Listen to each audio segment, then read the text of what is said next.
Hi friends, H education centre में आपका स्वागत है। चलिए, एक ट्रांसलेशन है आज और हम लोग उसके 4 ट्रांसलेट बने हुए हैं, तो देखते हैं कौन सा सही है और ट्रांसलेशन क्या है। एक ट्रांसलेशन है 5 रुपये बहुत छोटी रकम है। 5 रुपया बहुत छोटी रकम है। 5 रुपया बहुत छोटी रकम है। इसी का ट्रांसलेशन बताइए। इन चारों में से एक ठो सही है, कौन सा सही है? 5 rupee is a very small amount. 5 rupee are a very small amount. 5 rupees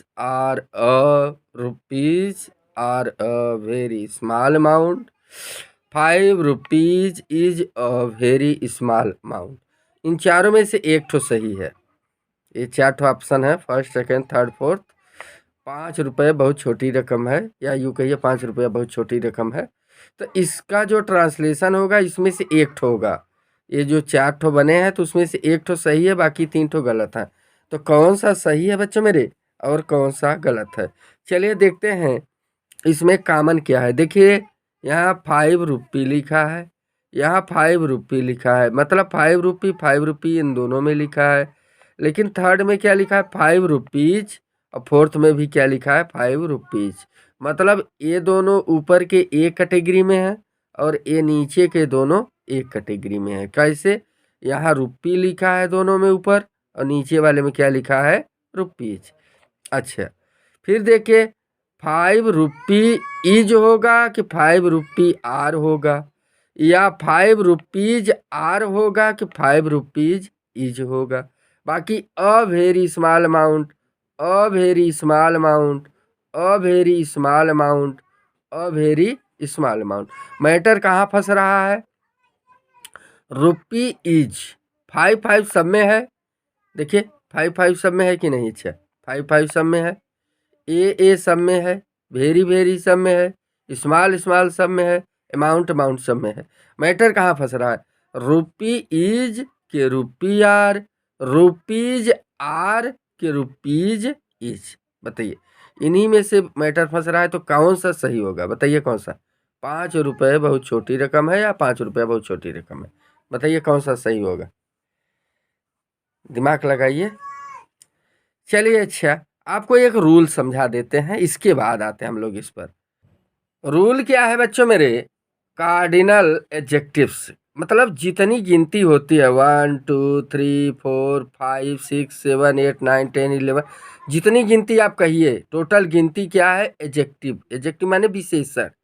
total गिनती, जैसे पार्ट्स ऑफ स्पीच क्या होते हैं? Noun, pronoun, verb, adjective, adverb, preposition, conjunction. तो जितनी गिनती होती है, टोटल गिनती क्या होगी? एडजेक्टिव। क्या होगी? एडजेक्टिव। और एडजेक्टिव मतलब विशेषण। गिनती क्या है? 1 2 3 4 5 क्या है? विशेषण है। लेकिन कौन सा विशेषण है?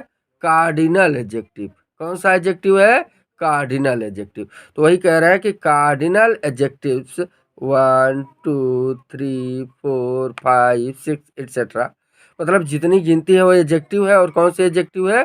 Cardinal adjective. तो ये जितनी गिनती आती है 1 2 3 4 5 6 7 कार्डिनल एडजेक्टिव, इसके बाद प्लूरल नाउन का प्रयोग हो। इसके बाद किसका प्रयोग होता है? Plural noun. मतलब गिनती के बाद अगर कुछ और नाउन लिखना है, कुछ लिखना है, तो हम उसे किस रूप में लिखेंगे? प्लूरल नाउन के रूप में लिखेंगे। चलिए देखते हैं, इसी पे एग्जाम्पल को फिर से हम लोग रिपीट करते हैं। अब देखिए, गिनती आया है ना, 5 5 5, ये सब गिनती है, मतलब 5 क्या है? गिनती है। उसके बाद रुपी, रुपी क्या है? नाउन है। देखिए, 5 एडजेक्टिव है और रुपी क्या है? नाउन है।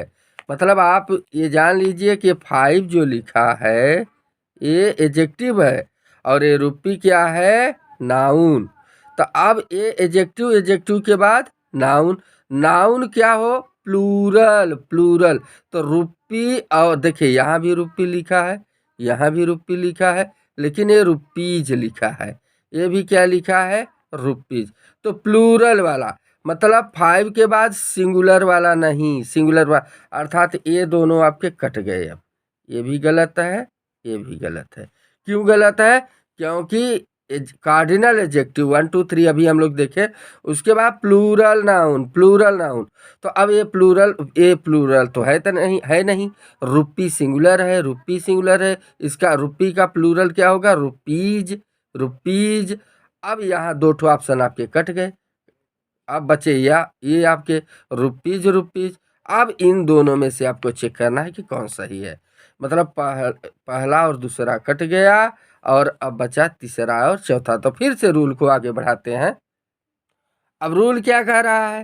कार्डिनल एडजेक्टिव 1 2 3 4 5 6 जो भी गिनती हो के बाद प्लूरल नाउन, प्लूरल नाउन हम लोगों ने देखा का प्रयोग हो तथा प्लूरल नाउन से निश्चित रकम, निश्चित रकम। अब ये देखिए आप, ये देखिए 5 रुपया, 5 रुपया ये निश्चित है क्या? निश्चित। मालूम हो रहा है कितने रुपए हैं कि नहीं मालूम हो रहा है? बताइए। 5 रुपया निश्चित है ना? हाँ, तो ये निश्चित है। 5 रुपया निश्चित है।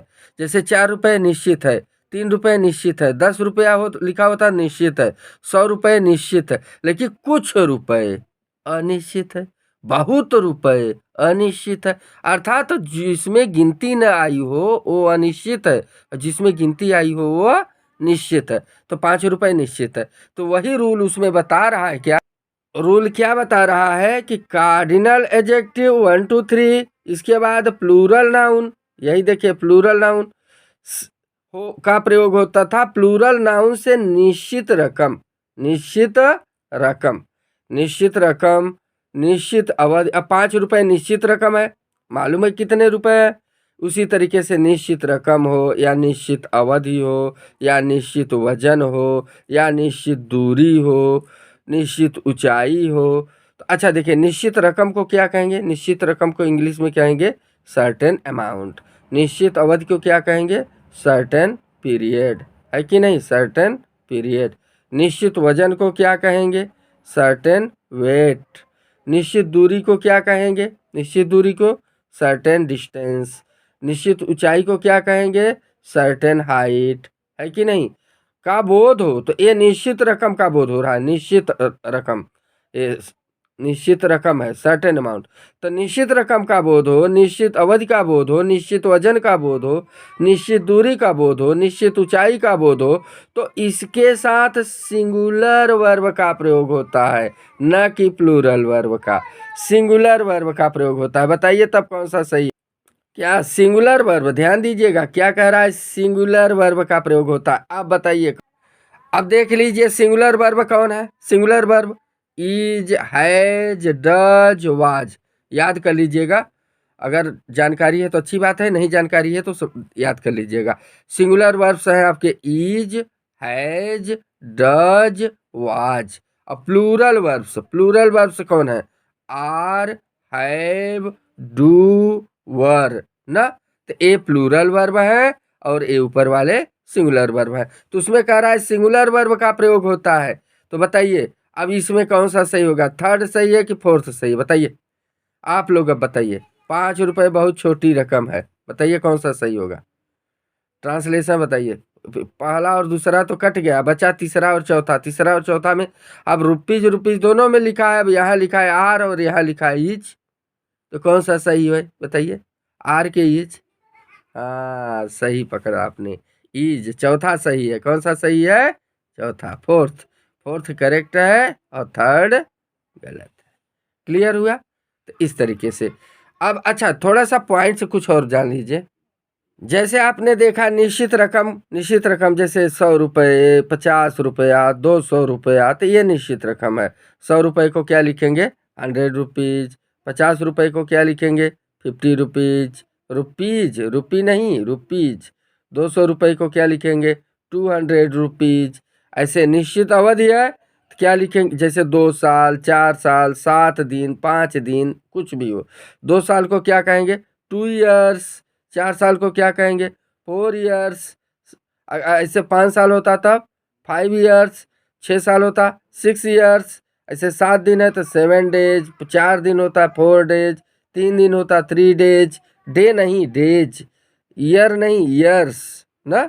तो यही कार्डिनल एडजेक्टिव के बाद ये क्या? Plural noun. ये डे, ईयर, ये क्या है, नाउन है, तो प्लूरल कार्डिनल एडजेक्टिव कोई आता है उसके बाद क्या, प्लूरल नाउन।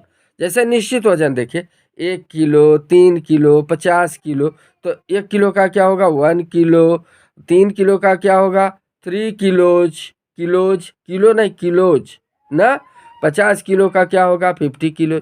इस तरीके से ऐसे निश्चित दूरी 5 किलोमीटर, 10 किलोमीटर, 20 किलोमीटर, तो क्या होगा, 5 किलोमीटर, 10 किलोमीटर, 20 किलोमीटर, इस तरीके से। तो कहने का मतलब यहाँ पर आपने जो रूल सीखा बच्चों मेरे, यह रूल आपको ये बताता है कि अगर अगर कहीं कार्डिनल एडजेक्टिव, जैसे ये देखिए 5 कार्डिनल एडजेक्टिव, 1 2 3 4 5 के बाद प्लूरल नाउन, प्लूरल नाउन देखिए रुपी, रुपी नहीं होगा, रुपीज, 5 के बाद रुपीज, रुपीज का प्रयोग हो तथा प्लूरल नाउन से निश्चित रकम, निश्चित, अब 5 रुपीज निश्चित है बताए ना हम, निश्चित रकम, निश्चित वजन, निश्चित दूरी, निश्चित ऊंचाई का बोध हो, तो इसके साथ क्या, सिंगुलर वर्ब का प्रयोग होता है। और आपको हमने बताया कि सिंगुलर वर्ब कौन है और प्लूरल वर्ब कौन है। तो आप जानते हैं सिंगुलर वर्ब कौन है भैया मेरे, सिंगुलर वर्ब है आपके is, has, does, was. Plural verbs कौन है, आर, हैव, डू, वर।